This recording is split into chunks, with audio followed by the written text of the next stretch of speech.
Alright, what's up guys, Sir here, and today I have for you a deck profile for a deck that came out last set that I didn't do because it was complete and utter dog shit. And honestly now, I still think this deck is complete and utter dog shit. It just got some new toys to play with that makes it a little better. Good, no. Playable, sure.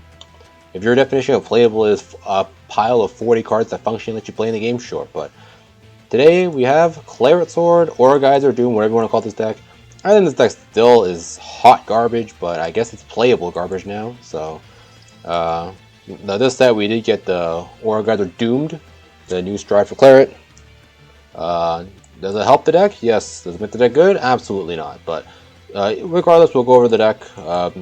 Just forewarning, I think this deck is shit and terrible and playable at best. But I'll go over the cards, go over the deck. First off, the starter, I'm playing the David. So his skill is GB1. When these units will be retired for cost, he can count as 2 instead. He can count as 2 sacks, and yeah. So and it's anti-retire. But so basically, if a card asks to sack multiple cards off for cost, he can count as 2. So for example, Aura Geyser, if you use Aura Geyser skill, and you sack off, he has to sack off for 2, so you can just sack the David off to pay for full cost. So pretty nice starter there. Next off, we play the 1 Swordbreaker. When called from deck, so also on draw a card. We only play one of it because we really only want one of it. That being said, you could play a second one over one of the Abyss Summoners here, but I'm only playing one because as long as I don't ride it or damage check it or anything, I just call the 1, tutor the 1 every time with Claret Sword. So I think 1's fine. If you're scared of the 1 going to damage something, you can play a second over one of the Abyss Summoners. But I personally just like having for the Abyss Summoner because I think this card is very needed for the deck, and this card that I want to see that I don't want to always be tutoring for. So that's why I play 1 Swordbreaker. Countercharge PG. Countercharge PGs are good. Shadows have the draw drop PG as well, but I think that's terrible. I don't think you should play those at all. So countercharge PG there. 4 Brandwin, Stride Fodder, but this one also searches for your ride being the Claret Sword. So this one actually does have W's instead of just being Stride Fodder. So really nice. And finally, the newest addition to the Grade 1 lineup is the or there's something about this side was the Abyss Summoner. GB1 once per turn. When another card is retired for cost and your Vanguards are grade 3 or higher Claret, you countercharge 1 and this unit gets plus 3k. So this skill actually does work even if you sack him off as cost, as one of your costs. So for example, if you used Aura Geyser and you sacked off like him plus a Swordbreaker, because you also sacked off the Swordbreaker, this card's skill would still proc in the drop zone, so you just doesn't get power because it's dead. So just so you know, if you do sack it off, but you sack something else off as cost with it, you still do actually get the counter charge off this. So, pretty good card. This deck actually does need a counter charge because all your skills got counterblast. The 1 a turn adds up quite a bit. Sometimes you're usually doing more than 1 a turn as well. So, definitely a very nice card to have, I think. And that's it for the grade 1s.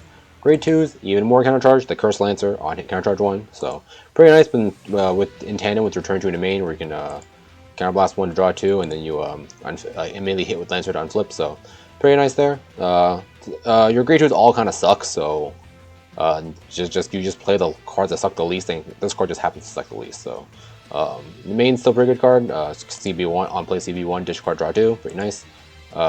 Next we play our one of is the Fierce Bow. This card can be literally anything. I just found the card that is the least garbage.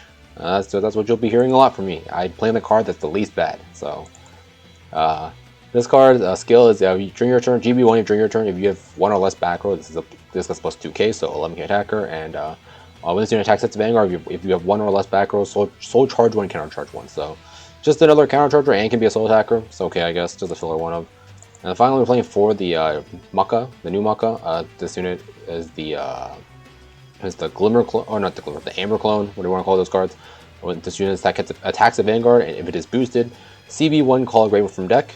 You can do multi-attacks with this. Your column's gonna suck. You could play the Grade 1 Raven, I think it's the Grade 1 Raven, the one that gets the GB1 on play plus 4k. Let me just find the name of this card real quick. The Night Sky Eagle, not Raven, Night Sky Eagle. When placed, gets 4k, so 11k. You could play that as a one of. I personally don't really value it that much. I rarely ever use Maka to begin with, so that's why I don't care about it. Cards that you could play instead of these Makas, I just never find a chance to use them, is are just the generic GB1 12Ks if you don't want to play Maka instead. But I think Maka has enough utility that you might want it if we're just vanilla 12 kids, but if you just want some more solo attackers, I think that's perfectly fair as well. So that's it for grade 2s. Finally, for triggers, 4 heal guards, self-explanatory. Next, we're playing go over main right first, the Claret sword. So his skill is GB2 once per turn. You can stack up 2 cards to give himself 10k and a crit. It's okay, it doesn't come up too often, but it's there. And his other skill, his stride bonus skill, is a unit stride on top of it, CB1, to choose any number of non-sentinel grade 1s for drops and put them back into your deck. Okay, and so this part is completely optional. You can choose to put 0 and still use the rest of the skill. The rest of the skill being search your deck for a grade 1 or lower and call it from your deck, and it gets plus 2k power. So so you could usually call a Swordbreaker, you can call the Countercharge if you want. If you're playing against Gears and they spun your starter, you can call that back out. If you wanted to call the crit for whatever reason, you could call that as well. Call Heal Guard, you could do that as well. But it's pretty nice. Just save me one for fodder. Usually a Swordbreaker, so it's plus 2. Pretty nice skill. Sucks that you can't call PGs with it, and the recycle skill is very nice because it helps you not deck out. So pretty good there, and on ride plus 3k. So just all these like the stride, like the hearts have this skill. So yeah, we don't really come from this. Just the rank ward Claret. Looks pretty cool, I guess. Next off, one Mordred. I'm not gonna go over this because you never go into it. It's just a filler one of. And finally, 4 of the grade 0 crit. So when this card's skill is when your grade 3 or higher Claret attacks, you can choose to put it from soul, from board to soul, draw a card and give you that unit your Vanguard plus 5k, and when you damage check it, draw a card. So this is like the stride bonus crits, or like the Strider crits. And if you haven't noticed already, the Mordred is also on crit. So I personally don't play 9 crit just because I go over trigger lineup now. I personally don't play 9 crit just because I still think this deck needs some amount of draw sometimes. Like sometimes against like super like board heavy removal matchups, you just don't have a board sometimes. So I do think that having all your 8 out of 9 of your triggers be draws on defensive is nice. So that's why I still choose to play the 4 Clarets on draw. The one Mordred is just the filler one of this, so this could be anything you want it to be. And then the grade 0 crits are super important because Doomed checks for grade 1 or lower to get its retire skill off, and because of that, playing more zeros means you have a higher chance to hit the retire skill off. So that's why we choose to play 4 of the grade 0 crits. And speaking, any deck that's forced to play, oh yeah, this deck also just has terrible pressure overall. So you kind of do actually need the crits to some degree to do a push damage. If you just want to go all in Unga Bunga, you can just play 9 crit. I think it's perfectly fine with this deck. But in my opinion, any deck that's forced to play aggro triggers to any degree to push damage probably isn't very good, with like the exception being like Tsukiyomi. So yeah, that's it for the main deck. That's it for the triggers. Next up, G-Zone. 1 Harmonics just to fill in slots. 1 Grim Recruiter just because I don't know what else to play. You could play 2 Diablos if you wanted to, but I just don't see the value of Diablo in this deck because this deck can't retire outside of Doomed, meaning your opponent can super easily play around Diablo's glory effect, so I just don't see the value of it. I think having like 2 flex choices here is better just to have them as options. And next up we have 4 of the Aura Geyser. His skill is, when this unit attacks the Vanguard, CB1, G Persona Flip, retire 2, check top 2 cards of your deck, reveal them, add them to your hand, and this unit gets plus 5k per grade 1 or lower unit revealed with this effect. So this card basically reads, on attack, CB1, G Persona Flip, stack 2, draw 2, basically. Pretty good card, really good first stride. No reason not to play 4 of this card. Because this card, Doom, it does require you to have face-up copies of said Aura Geyser to get its full effect off. So Doom's skill is GB2 once per turn, CB1, flip anything, and retire 3. This is during the main phase, by the way, because it's not an on-attack skill. 2, check the top 2 cards of your deck and add them to your hand.